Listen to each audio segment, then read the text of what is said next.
Hey there YouTube, it's Gambit896 for another review for you guys. Today we'll be looking at Jeff Lemire's Animal Man. This is volume 1 with artist Travel Foreman. This is one of the titles that was rebooted under the New 52 relaunch, which was started back in September of last year. The idea behind the New 52 was that DC were going to reboot 52 of their titles in order to entice new readers into comic books. So what they decided to do was stop all present storylines, or that was the main idea anyway, and start from issue 1, so then people could jump on to various different titles under the New 52 and get into comics that way.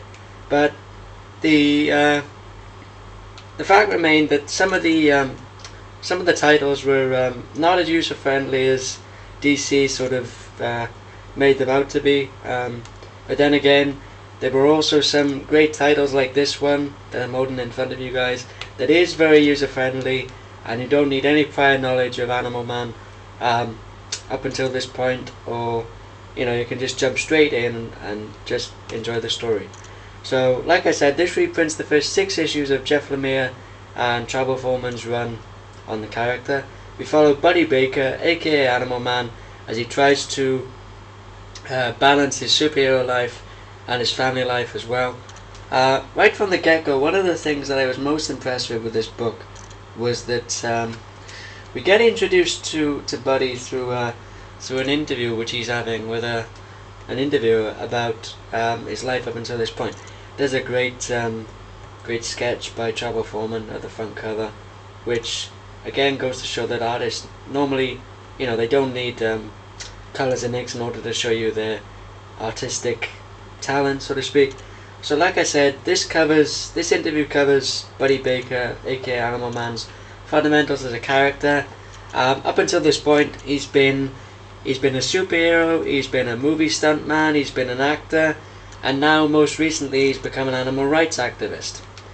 We also meet Buddy's family right from the get-go. So we have his wife Ellen, his son Cliff, and his youngest daughter Maxine, who's 4 years old. Buddy gets called out to a hostage situation in a hospital where a guy's holding up an entire children's ward. And once you think about it, when you read the guy's motivations behind what is causing him to do this, they are very, very heart-wrenching circumstances, and you do generally feel for the guy, even though what he's asking for is beyond impossible.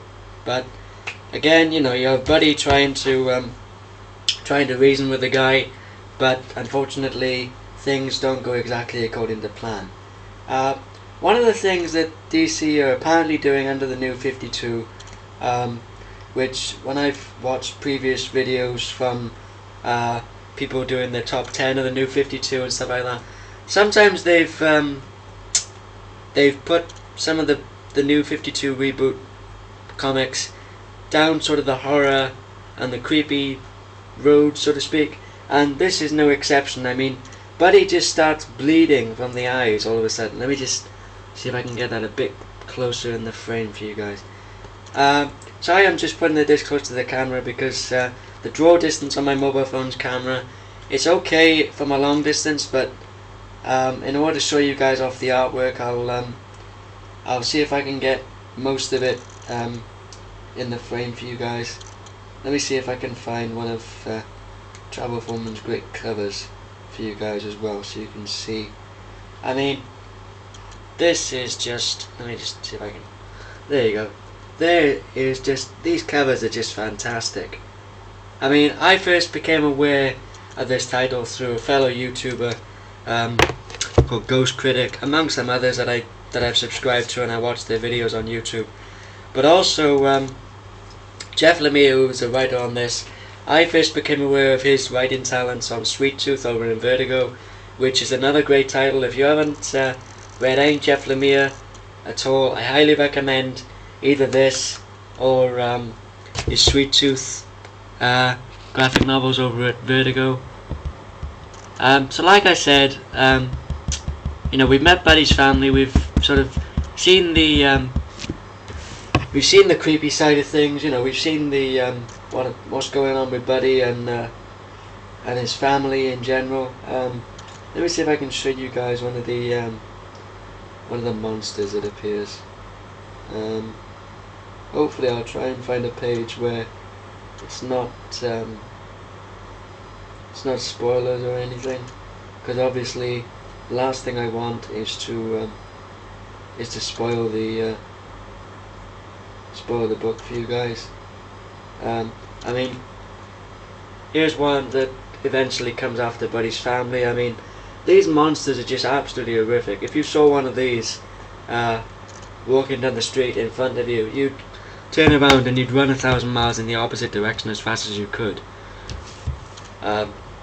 Because, you know, you wouldn't want to get, you know, devoured by that, because that's just yeah. Anyway, we also get introduced to this. It's kind of a supernatural force, but it's also a place as well called the Red, which is, as you can see, is just behind Buddy on the cover, just there. And one of the twists in this story is that one of the members of Buddy's family actually starts showing off their own supernatural abilities, among which being able to recall dead animals and interact with them as well, which is quite creepy, if you ask me. And they can also see the Red, and also they know where to find it and how to interact with it. So, yeah, I won't say any more about that, about the plot. Obviously I don't want to spoil it for you guys, but for me this is a brilliant entry point to the DC universe. I'm not a complete DC non-entity. I mean, I'm big into Green Lantern with Jeff Johns and Ivan Reis, I'm not sure how you pronounce it, and also the Blackest Night event in the DC universe with Green Lantern. I've dabbled in Batman here and there, such as Jeff Loeb's The Long Halloween, Dark Victory, Frank Miller's Year One, The Dark Knight Returns, The Killing Joke by Alan Moore. So like I said, I'm not a complete DC newbie, so to speak, but yeah, I mean, all those titles that I mentioned, I mean, I highly recommend all of them, to be honest. But if you're looking for a good entry point to the DC universe under the New 52, this is one of the titles you should definitely be checking out. Overall, I'm totally hooked on this book. I really want to see what happens next. We also get a mention of Alec Holland, aka Swamp Thing, who some of you might know from Alan Moore's run on the character. Now, Animal Man under the New 52 is also being rebooted. It's being written by Scott Snyder, who some of you might know from his American Vampire book at Vertigo with Raphael Albuquerque, which again is absolutely fantastic. If you want a scary vampire book, I highly recommend American Vampire. Also, the first volume, you've got Stephen King doing his first foray into comics, I think.